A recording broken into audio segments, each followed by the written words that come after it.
Fala galera, beleza? Também tô legal, tranquilo de boa? Então tá, ó. Pra quem não me conhece, meu nome é Ricardo Marcílio. E tem uma notícia muito boa aqui pra vocês hoje. Aliás, o que tá virando rotina nesse canal. Mas juro que eu não sou pra vocês um propagador de más notícias, tá? Infelizmente, há todos os sinais nítidos pra gente que o mundo está à beira de uma recessão econômica. Uma recessão econômica gravíssima, como aconteceu, por exemplo, em 2008. Se você quer saber, galera, o porquê disso e outras notícias também, né? Tudo sobre geopolítica, atualidades, notícias, enfim.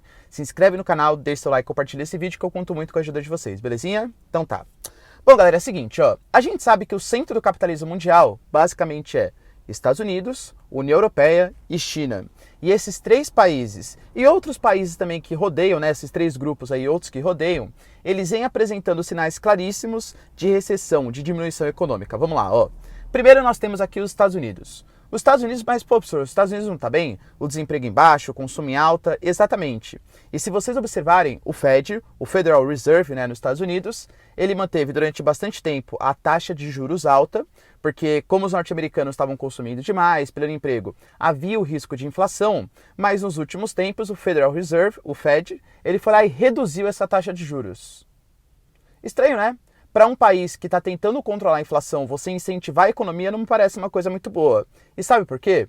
Porque os níveis, as taxas, as pequenas coisas dos Estados Unidos, elas já estão apresentando uma recessão. Os Estados Unidos estão em um embate comercial gigantesco, os Estados Unidos praticam um protecionismo, vem se isolando no sentido geopolítico, hoje o consumo já está reduzindo, as vendas do varejo já estão reduzindo, a produção industrial já vem reduzindo, a taxa de desemprego geralmente ela é o último fator que aparece quando uma crise econômica está grave. Vou dar um exemplo para vocês, imagine que vocês têm uma empresa e você passa a vender menos na sua empresa. A primeira coisa que você faz é demitir o funcionário? Não, você tenta cortar custos daqui, você tenta, sei lá, baratear a produção de algum jeito. Geralmente o desemprego ele é o último fator que aparece. E os Estados Unidos eles já estão com essa queda de produtividade e o segundo passo provavelmente vai ser o desemprego, que pode vir ano que vem, talvez ano que vem, não sabemos, né? O cenário eleitoral norte-americano ele é muito incerto, a gente não sabe necessariamente o que vai acontecer. Mas fato é que os Estados Unidos não está com a situação tão fácil assim. Aliás, o Trump, ele já vem dando declarações bastante polêmicas, né, no Twitter e falou que o chefe do Federal Reserve é um grande imbecil. Por quê? Porque o cara, ele não incentivou a economia quando precisava e agora está tentando salvar a economia num último ato meio desesperado assim. Beleza, então aparentemente os norte-americanos não estão com a situação tão fácil assim na sua vida.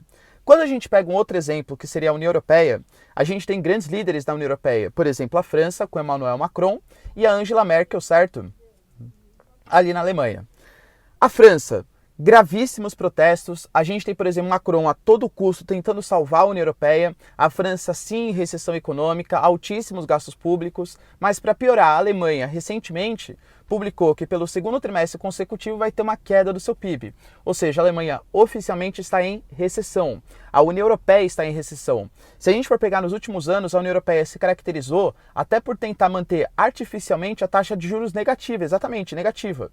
Para quê? Para ver se as pessoas consumiam mais e esse consumo, essa bolha, esse consumo forçado melhorava a economia da União Europeia. Acabou não dando certo. A União Europeia tem um sistema hoje, galera, de altos gastos públicos, vários gastos sociais, que não coincide mais com o mundo globalizado de hoje.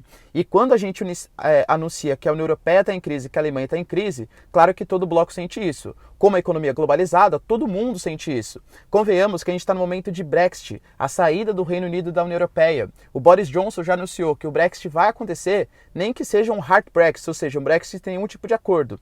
Nós temos Hungria, Polônia, Itália, governos extremamente nacionalistas. Marine Le Pen na França, que também é um governo nacionalista contra essa ideia de União Europeia, eles são chamados eurocéticos, também estão ganhando popularidade, ou seja, os investidores do mundo hoje não estão muito afim de colocar seu dinheiro na União Europeia, porque sabe que esse consumo ele é forçado, que a condição financeira europeia hoje é totalmente uma bolha, totalmente forçada, e que há previsões de piora da qualidade de vida, há previsões de queda do seu PIB.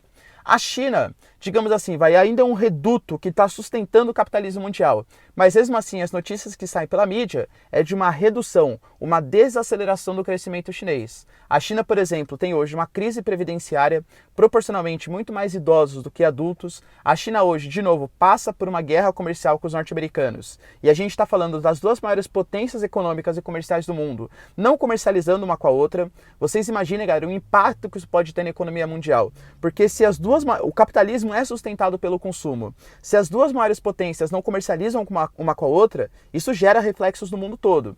A China tem hoje, por exemplo, uma dicotomia entre possibilidades de novos protestos acontecerem, separatismos em Hong Kong, em Taiwan, Macau. A gente tem, por exemplo, a questão do Tibete, o Xinjiang, uigures, práticas de tortura ali no deserto de Gobi. Então, como que a China vai conseguir melhorar, crescer com essa comunicação, sem deixar que os chineses também aumentem o seu anseio por maior liberdade? Você viaja, por exemplo, hoje para outros países, o que você mais vê é chinês, porque os chineses estão aumentando o seu poder de consumo. Só que ainda falta o básico para você ter uma democracia e uma boa liberdade de vida, que é justamente as manifestações, justamente a liberdade de expressão. Até quando os chineses vão conseguir fazer o seu crescimento baseado numa sociedade, numa mão de obra extremamente barata, disciplinada e que não faz greve, que não reclama? É difícil sustentar esse crescimento, percebe? Então até que ponto a China vai conseguir crescer? A China está desacelerando, encarecendo o custo da mão de obra, percebe? Então o mundo, nesse momento, ele está meio sem saída. Se a gente for observar, por exemplo, ontem, todas as bolsas do mundo caíram. Ontem, por exemplo, o Brasil foi um país que aprovou, por exemplo, a MP da liberdade econômica. Não é um sinal bom? Um sinal para investimentos? Vê o que aconteceu com o dólar. O dólar, por exemplo, disparou. A nossa bolsa de valores caiu. Por quê? Porque o cenário estrangeiro não está bom. E como hoje o capital especulativo ele é muito maior que o capital fixo, imagina que eu sou um investidor e eu vejo todas essas má notícias saindo nos Estados Unidos, na União Europeia, na China, eu vou achar que em algum momento a bolsa de valores vai cair. Então o que eu faço? Eu vendo as minhas ações antes que a bolsa caia. Só que não sou só eu que estou fazendo isso. São todos os investidores do mundo fazendo isso ao mesmo tempo. Então quando todos os investidores eles vendem as suas ações, aí sim a bolsa de valores começa a cair, percebe? E é um período de recessão. Ou seja, o futuro da economia mundial aparentemente não guarda boas notícias. Eu estou extremamente preocupado porque geralmente, quando esse tipo de coisa acontece, obviamente a população mais pobre acaba sendo sempre a mais afetada. Beleza, galera? Deu para entender por que o mundo aparentemente dá sinais claros aí de uma possível recessão? Então, se vocês curtiram, não esquece, deixa seu like, se inscreve no canal que eu conto muito com a ajuda de vocês, belezinha? Beijos, abraços e tchau!